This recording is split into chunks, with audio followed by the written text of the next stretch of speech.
It all started when I purchased the Bob the Builder VHS tape at the local Frenzy shop. I know what you're thinking. What's a grown man doing purchasing a Bob the Builder VHS tape?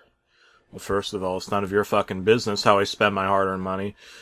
And second, it was for a public research housing project.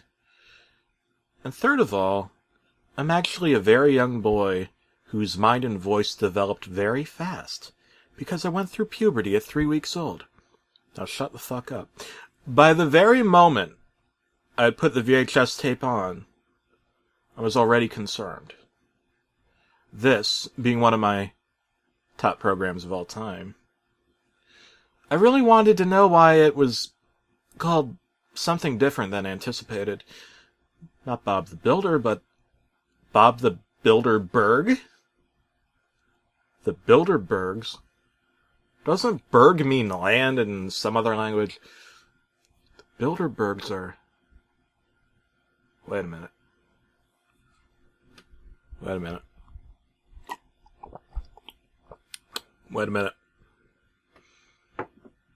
Now I remember. The Bilderbergs. The multi-trillion-dollar bankers who control the world government. But why would a Bob the Builder cartoon be called that? That's when I learned a cold, hard, hideous truth that I wish I hadn't known before putting on this fantastic television show. It was something so shocking that it changed the way I view cartoons and constructions for the rest of my life and forever. Construction paper. Something so concerningly concerning that the very idea of the concern is that something was going on and something bad and terrible. Some up-to-no-good nicks in Washington were planning something, and I wanted to know what. As a libertarian. It started with Bob.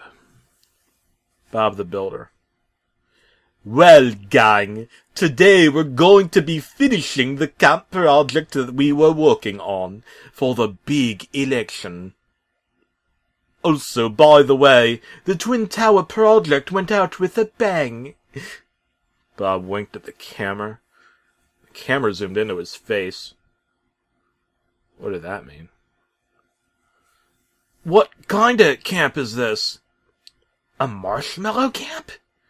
One of the trucks said out loud, excitedly, like a small child. A talking truck. A sleepover camp? A picnic camp? No! Bob yelled happily. A FEMA camp! What the fuck was that? What is a FEMA camp? Oh, pardon me. A female camp, he said, correcting himself. Now, this is pretty fucked up, but Bob's head spun 360 degrees on its wobbly frame, and I heard a loud cracking sound that really began to hurt my ears. A female camp, one of the bulldozers said. That's great. We can invite Wendy. Bob held up a large paper box. Don't worry, compadre. She's already here. What do you mean? One of the trucks said. I have a gift for you, compadre, Bob said, this British accent no longer sounding like a normal British voice. What? The truck said. What is it? Twinkly lights? Candy? And cake? No! Bob yelled, smiling and smiling away. He opened the box, revealing the severed, wobbly head of Wendy. Oh my fuck! Truck was yelling. Oh my god, oh my god, oh my god, oh my god, oh my god! All this cursing and profanity. Very inappropriate. from a truck. I never met a truck that used profanity before. I'm okay. Wendy smiled, her head severed. I was just now beginning to get really concerned. Bob the Builder smiled. He was clearly very happy with himself. Americans, your coffins have arrived. Paid for by your own U.S. tax dollars. He yelled, showing some plastic coffin liners in the background. Bob began to rant about inflation, taxation, the U.S. national debt, the usurping of global funds through a reverse funnel project paid for by the United States Federal Reserve and contracted out by a series of multinational billionaires with corporate buildings holdings overseas. It was all pretty boring. I'd stopped paying attention.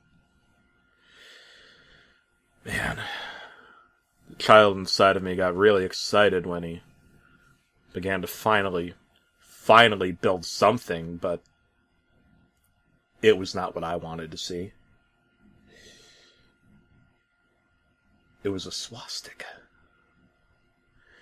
The German Nationalist Party will rise again, he yelled. Der Willi Zimmermann! Mann! Bob was sounding less like he worked in construction and more like a raving fucking lunatic. Delphins sind sexy! A plank here, a plank there, a Max Planck every version. Sounded nuts. Bob? Bob the Builder? No, this was not Bob the Builder. I knew Bob the Builder. This was not him. This was a dishevelment with a slight bit of beard stubble, but it was not Bob the Builder. His one pupil was missing the whole time. I just hadn't noticed that this man was an imposter. What? What? Construction Sinn, the final solution. This was no building. It was assembling wooden planks to resemble a swastika. It was time for me to face facts. Bob the Builder was a neo-Nazi. Or maybe just a Nazi. Or maybe just some fellow who liked yelling German shit. Whoever he was, I knew I wasn't safe watching this. He was removing the eyes from all the trucks. He took out a wrench and tore the eyes from their sockets while the trucks just laid there. They were cold, emotionless, dead, like trucks. An orange-haired man, a small leprechaun-shaped fellow, and a tiny dancing dollar walked out. My confusion grew to suspicion and then horror when the next sequence of events shattered the fragile frame of my soft-boiled sanity into a hard-shelled, goopy mess of terror. The word elect flashed on screen in capital letters, bold-faced, Comic Sans font, the kind you'd get in a trial version of Microsoft Windows 95 and an After Dark screensaver that you played with because you couldn't afford actual video games. His accent was loud and fierce. And he raised his fist. God, we fix it! Yes, we can! The remaining trucks saluted, lifting their lifters in unison to the furious orator. Yes, we can! Yes, we can! Yes, we can! Yes, we can! Yes, we can! It must have taken thousands of hours to render the massive trucks that slowly zoomed out of the claymation landscape. All of those trucks saluting at once. Horrifically. Terribly. And worst of all, not a single one seemed to have eyes. The Almighty Yaller had one. Again. Trucks began digging graves as several boxes like the ones earlier were loaded up into trucks funded by Aramark, Pfizer, Goldman Sachs, Sodexo, the Clinton Foundation, and a naked, bleeding Uncle Sam.